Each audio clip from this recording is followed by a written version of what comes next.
In new measures introduced by the Hyderabad Municipal Corporation, requirements for sanitation work in Pakistan specifies that applicants must be non-Muslim.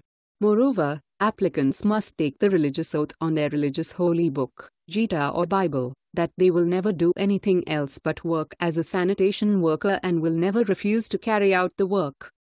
The controversial news comes after 3 Christian men died while cleaning a sewer in Pakistan by hand after being refused personal protective equipment or uniform. Christian sanitary workers, or churras, as they are locally called, are confined to remain sanitary workers for generations. This is not new. Islamic history is rife with religious minorities under Islam forced to clean up Muslim excrement. Dr. Andrew Boston explains here.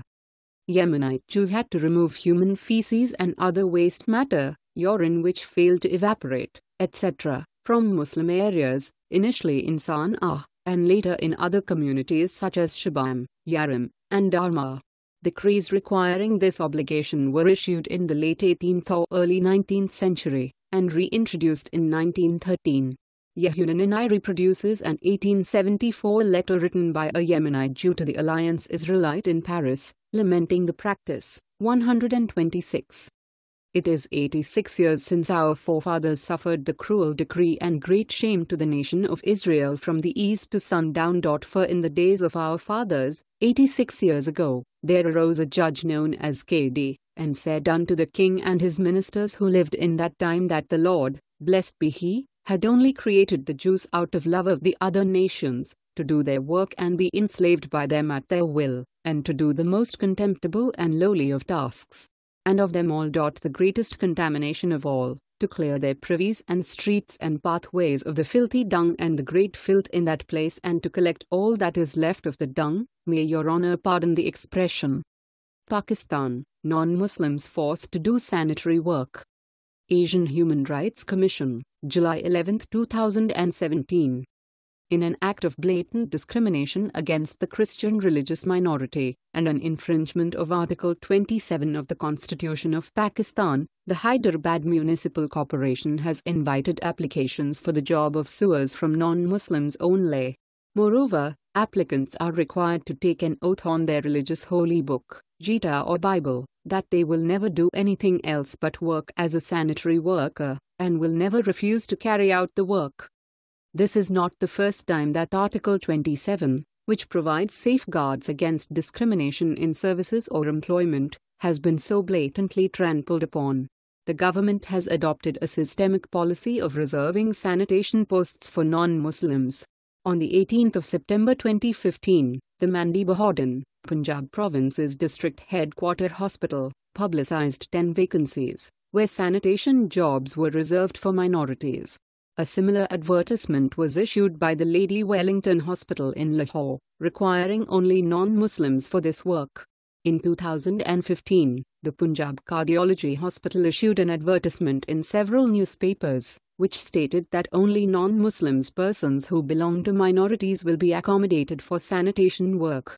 Though the advertisement was later redacted, it was made publicly clear that sanitation work was beneath the Muslim majority population. This prejudice against non-Muslims, particularly the Christians, has its roots in history. Prior to independence, Dalit Hindus were entrusted with such menial jobs. When they left Pakistan in hordes post-independence, the Muslim majority complained to the local administration about the lack of human resources to clean. Consequently, the Christian converts from Dalit Hindus were used to fill in the vacuum.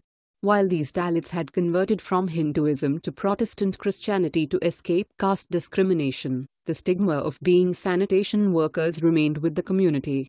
Their Dalit ancestry remains a distinct feature of social discrimination against Christians in Pakistan. Due to the lack of political will in uplifting the Christian community, the Christian sanitary workers, or churras, as they are locally called, are confined to remain sanitary workers for generations. According to a survey conducted by an organization working for the upliftment of the beleaguered community, total Christian population in Pakistan is 10.5 million. Out of these, only 4% are educated or receiving education. About 68% of Christians are jobless. Furthermore, Some 81% of Christians are without homes, 39% Christians are employed as laborers, 67% Christian families are living below the poverty line, 29% Christian females are working as maids, and 65% Christian men are sanitary workers. While the ratio of Christians and Muslims working in the sewers is 60% to 40%, most Christian sanitary workers said their Muslim co-workers did not indulge in any sanitation work after recruitment, and discriminated against them. Non-Muslim sweepers are preferred because they are easily exploited. Also, there is no compensation in case of the death of Christian sanitary workers. Since 1988, over 80 Christian sanitary workers have died from inhaling toxic fumes while cleaning sewers, states a Minority Rights Commission report. The most recent death occurred in June 2017, when a Christian sanitary worker fainted from inhaling toxic fumes and was not given medical treatment due to discrimination by hospital staff. Irfan Masih was clearing a blocked sewer in Pakistan's Sindh province when he was overcome by toxic fumes. The 30-year-old Christian died in hospital after doctors refused to treat him during the month of Ramadan. Since 2013, when the Chief Minister of Khyber Pakhtunkhwa province offered a public apology for stating that Muslims cannot be hired as sweepers or cleaners, because sanitation work can only be carried out by Christians, Hindus and lower castes, the state has adopted an unapologetic attitude for such discrimination. In March 2017, for instance, an advertisement for sweepers in Bannu district, northwestern Pakistan, called for applicants from Hindu, Christians and Shia religious minorities. Although officials now claim that Shia was added by mistake, they maintain that religious minorities are preferred for these jobs. Pakistani Christians' lack of education is one of the root causes of the community's social and financial decline. It is also why they can only find such menial work. According to a report by World Watch Monitor, minority representation in sanitation work in Pakistan is above 80%. The breakdown of the number of Christian sanitary workers is as follows. Christians also have a very high representation in Gilgit and Karachi municipal corporations. The state's economic discrimination continues, despite a notification from the Services and General Administration Department to amend eligibility rules for sanitation jobs. The notification has amended Service Rules 2003 so that minorities are no longer associated with only sanitary work. The UN and ILO's Discrimination, Employment and Occupation Convention, 1958, number 111, describes discrimination as any distinction, exclusion or preference made on the basis of race, color, sex, religion, political opinion, national extraction or social origin, which has the effect of nullifying or impairing equality of opportunity or treatment in employment or occupation. Though many Pakistanis can be found doing menial jobs abroad, it is rare to find any Muslim doing the same job in their own motherland. The attitude within Pakistan is as though the Christians were in the country to clean up after Muslims. How can one expect greatness from a nation that does not even know how to clean its streets and treats its sanitary workers as subhumans?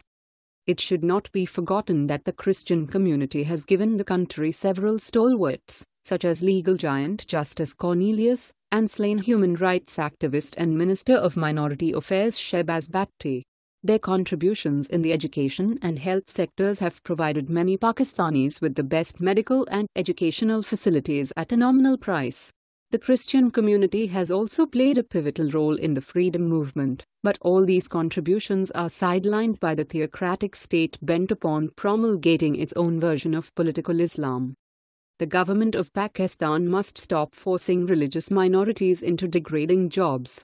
It should also work on sensitizing society to encourage a pluralistic and egalitarian atmosphere where the rights of minorities are equally protected. It is imperative for a strengthened Pakistan that all its citizens, regardless of caste, color, ethnicity, political or religious association, be treated on equal footing by the state. The government of Punjab in particular should immediately stop the policy of discrimination and bias against its beleaguered Christian community. Stay tuned for more. Let's make this go viral. Share this on Facebook and Twitter and let us know what else you think. And don't forget to help support us by subscribing and joining us on Patreon by clicking on our Patreon link in the description box down below. And don't forget to hit that donate button in the description box down below. Also, don't forget to check out our all-new website with much more content than on our YouTube channel. If you are seeking the best in facial and clear skin regimens and products and so much more, including an opportunity to earn a constant stream of income, please visit our partner at naturalbeautythat'syours.com. The link is in the description box below. Let the world know your thoughts on this story. Pamela Geller helped contribute to this report. Thanks for watching and goodbye from all of us here.